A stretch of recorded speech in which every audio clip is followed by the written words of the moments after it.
बिहार विधानसभा चुनाव 2025 में ये साफ मालूम चल चुका है कि राजनीति में अच्छे लोगों की जगह नहीं है, क्योंकि आप देख लीजिए जिस तरीके से यहाँ पर प्रत्याशियों का नामांकन वापस हो रहा है। आप लौरिया विधानसभा में जाइए, जहाँ पर नरेश शाह उनका नामांकन वापस कराया गया। नरकटियागंज से चले जाइए, जो वहाँ की पूर्व विधायिका थी श्रीमती रश्मि वर्मा जी, उनका भी नामांकन वापस कराया गया। चनपटिया विधानसभा से पूर्व विधायक जो हमारे प्रकाश राय जी थे, उनका भी नामांकन वापस कराया गया।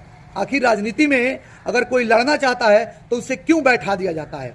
हमें लगता था कि राजनीति में जो है, भारतीय जनता पार्टी में जो है चाणक्य अमित शाह ही हैं, लेकिन वास्तव में जानिए तो हमारे चंपारण के चाणक्य जो हैं वो संजय जायसवाल हैं।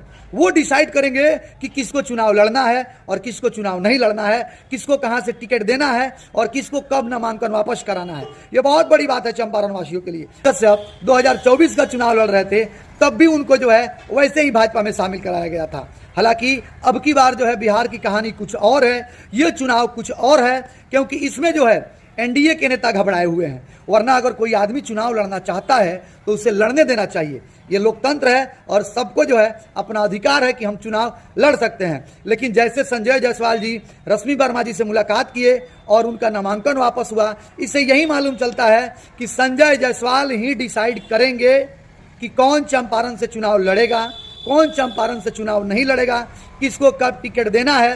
हालांकि अब की बार जो है एनडीए घबराई हुई है बिहार में। जहां भी देख लीजिए बहुत सारे ऐसे जगहों पर एनडीए के नेताजी लोग जा रहे हैं, उन्हें खदेड़ा जा रहा है। चंपारण की बात करेंगे तो बगहा में आ रहे हैं मोहन यादव जी, जो कि मध्य प्रदेश के मुख्यमंत्री हैं। मैं चंपारण के लोगों से पूछना चाहता हूं, मैं भी चंपारण का हूं और मैं भी पूछ रहा हूं कि एक बार हम सब लोग मिलकर के मोहन यादव जी से ये पूछें कि आप हमारे बिहार में आए हैं तो हमारे बिहार के कितने मजदूर आपके यहाँ काम करने जाते हैं और आपके यहाँ के कितने मजदूर हमारे यहाँ काम करने आते हैं।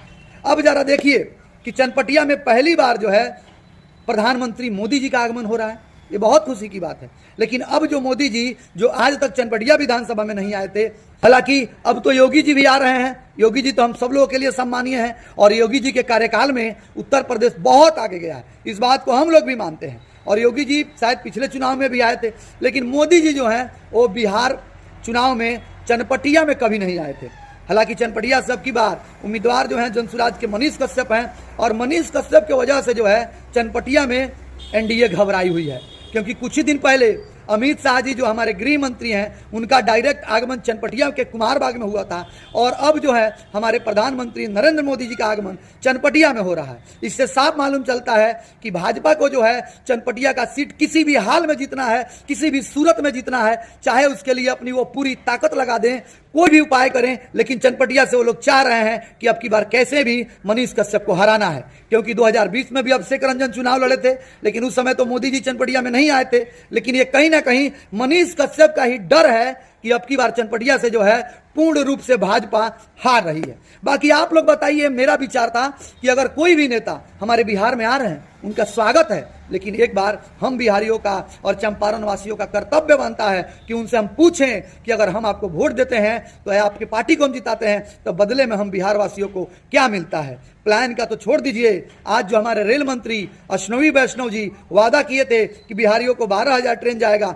आप चलिए बेतिया स्टेशन पर, आप चलिए नरकटियागंज, आप चलिए बगहा, आप चलिए मोतिहारी और चल करके देखिए कि सप्त क्रांति हो या सत्याग्रह, अवध एक्सप्रेस हो या जननायक, सब में जो है गाजर मूली की तरह हम बिहारी लोग कस करके आते हैं। जो लोग पलायन कर रहे हैं, ठीक है, चलिए आप पलायन को नहीं रोक सकते हैं, उसे कम भी नहीं कर सकते हैं, लेकिन ट्रेनों की सुविधाएं जो कही वो तो आप उपलब्ध करा सकते थे। ये सिर्फ जुमलाबाजी किए और बिहार के मजदूरों के साथ हमारे रेल मंत्री ने वादा करके धोखा किया है। तो क्या इसके लिए रेल मंत्री हमारे दोषी नहीं हैं? अब आप कपड़ा सिलवाने जाते हैं, अगर कोई टेलर वाला आपका कपड़ा खराब कर देता है तो आप उस टेलर में कपड़ा नहीं सिलवाते हैं। जब आप बाल कटवाने जाते हैं तो आज जो है अगर अच्छा से कोई सैलून वाला आपका बाल नहीं काटता है तो आप सैलून चेंज कर देते हैं। अगर ये सरकार नहीं सुन रही है बिहार के दर्द को, बिहार के मजदूरों के दर्द को, बिहार के युवाओं को दर्द को, तो सबका कर्तव्य बनता है कि इस सरकार को सबक सिखाना, ताकि कम से कम जब सरकार सबक सीखेगी तो ही। मैं किसी पार्टी का सपोर्ट नहीं कर रहा हूं, मैं सिर्फ बिहार के लोगों को यह बता रहा हूं